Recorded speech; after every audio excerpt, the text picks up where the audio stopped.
Asal Uther matters because it was more than a battlefield where tanks were destroyed in large numbers. It was the place where an ambitious armored thrust, built around speed, shock, and modern machines, ran into a defense that had learned just enough, just in time, to make the ground fight back. Fought in the Kemkaran sector from 8 to the 10th of September 1965, the battle became one of the defining armored actions of the India-Pakistan War of 1965. Its fame rests partly on the wrecked and captured Pattons left in the fields, but its deeper importance lies in the lesson those wrecks taught. Tanks can open possibilities, but only combined arms, terrain, timing, and command judgment decide whether those possibilities become victory. If you would like to move beyond the podcast, you can see my available books at militaryauthor.me. And at trackpads.com, you will find magazines and galleries with hundreds of thousands of photos and videos to explore. The battle's first importance is operational. Pakistan's plan was not simply to win a local fight around Kemkaran. The thrust aimed beyond the border town, toward Beakywind, Harike, and the Beas crossings, where a breakthrough could have threatened Indian communications and forced a much wider crisis in Punjab. That is why Asal Uttar cannot be understood as a static defensive episode or as a dramatic tank duel. The Pakistani offensive sought depth, tempo, and dislocation. It was trying to make a local breach produce consequences far behind the immediate front. India's achievement was to prevent that chain from forming. Kemkaran could be lost, but the road beyond Kemkaran could not be allowed to open. The second importance is doctrinal. Asal Uttar showed the difference between owning strong armored forces and using them under conditions that allow armored warfare to work.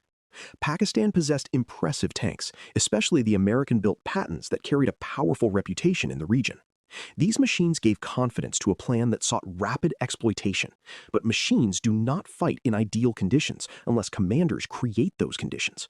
Tanks need reconnaissance to find routes, infantry to clear close ground, engineers to deal with mines and crossings, artillery to suppress defenders, and logistics to keep fuel, ammunition, and recovery moving behind the spearhead.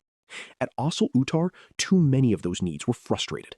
The result was not merely tank loss, but the loss of operational rhythm. India's response matters because it was improvised under pressure rather than designed in comfort. The Indian 4th Mountain Division was not the perfect formation for stopping a major armored thrust in the plains of Punjab. Its very presence in this role reveals the mismatch and danger facing the Indian defense. Yet the division and its supporting arms adapted quickly enough to turn a withdrawal into a defensive method. Pulling back from exposed ground near Kemkaran was not surrender to the enemy's plan. It was the beginning of a new plan, one that used Asal Uttar, Chima, nearby villages, fields, mines, water, artillery, and armor to break the momentum of the Pakistani advance. The terrain was not a backdrop. It was an active participant in the battle. The Kemkaran sector could look, from a distance, like tank country, flatter and more open than the hills and valleys of Kashmir. But at fighting level, it was shaped by sugarcane, irrigation channels, village edges, soft ground, tracks, embankments, and waterlogged fields. Indian engineers and local commanders made those features more dangerous by laying mines and using water to reduce the freedom of heavy vehicles. This did not create an impenetrable wall. It created uncertainty, and uncertainty is one of the great enemies of armored tempo. Once Pakistani tanks had to slow, bunch, probe, and turn, they became targets rather than instruments of decision. Asal Uttar also matters because it demonstrates defensive combined arms at a high level of practical effectiveness. Infantry held the local ground that tanks could not safely ignore. Engineers shaped the approaches before and during the fight. Artillery punished concentrations, disrupted supporting infantry, and made pauses dangerous. Indian tanks, including Shermans and Centurions, fought from positions where the attacker's movement had already been compromised. Anti-tank weapons, including those used with great courage by Abdul Hamid and others, struck at vulnerable moments. None of these arms alone explains the result. Their power lay in overlap. A mine slowed a tank, a village fixed its route, artillery broke its support, and a waiting gun or tank delivered the blow. That lesson is central to the whole history of armored warfare. Since Cambrai in 1917, tanks had promised to restore movement to battlefields where firepower had made movement costly. Over the following decades, armies learned to mass armor, communicate by radio, exploit breakthroughs, and use mechanized formations to move faster than an enemy could react. But every improvement in the tank created a corresponding demand for better coordination. The more ambitious the armored thrust, the more it depended on a whole system functioning under stress. Asal-Uttar showed that post-war armor had become powerful but not independent. The tank had evolved, yet it still needed ground, supply, infantry, artillery, engineers, maintenance, recovery, and command tempo. The battle is also important because it challenges hardware-centered memory. It is tempting to describe Asal-Uttar as Pattons against Centurions, or as modern tanks humbled by older machines. There is some truth in the contrast, but not enough. The Patton was not a useless tank, and Indian crews did not win because enemy equipment was secretly worthless. Nor did Indian older tanks become superior by legend. What mattered was how each vehicle entered the battle. A Patton advancing into soft ground under uncertain observation was not the same weapon as a Patton maneuvering freely in open country. A Sherman or Centurion waiting in a prepared defensive system was not the same weapon as one caught moving in the open. Asal-Uttar also reveals the power of command decisions that may look undramatic at the time. The decision to withdraw toward Asal-Uttar was less spectacular than a charge and less visible than a burning tank, but it was essential to the victory. The decision to build depth rather than defend a brittle forward line mattered. The decision to integrate armored reserves into prepared positions mattered. The decision to use water, mines, and villages as part of one defensive system mattered. Armored warfare often celebrates speed, but this battle reminds us that patience can be operationally aggressive.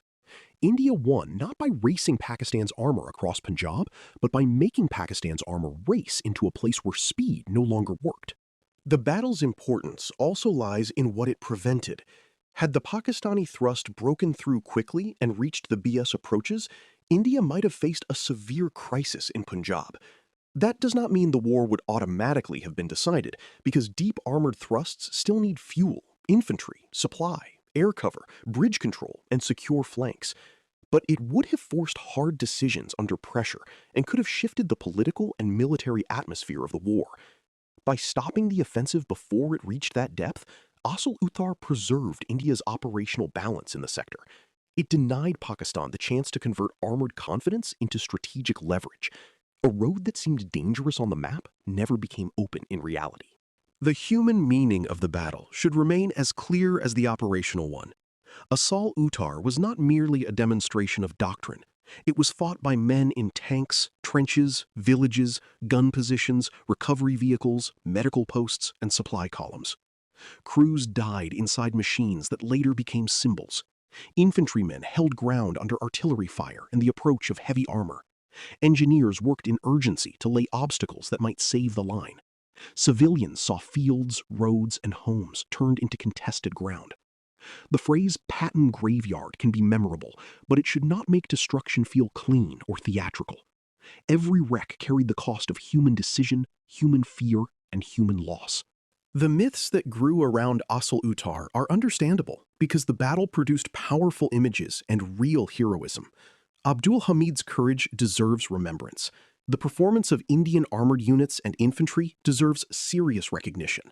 The sight of destroyed Pattons gave India a symbol of resilience and recovery after a difficult period in its military history.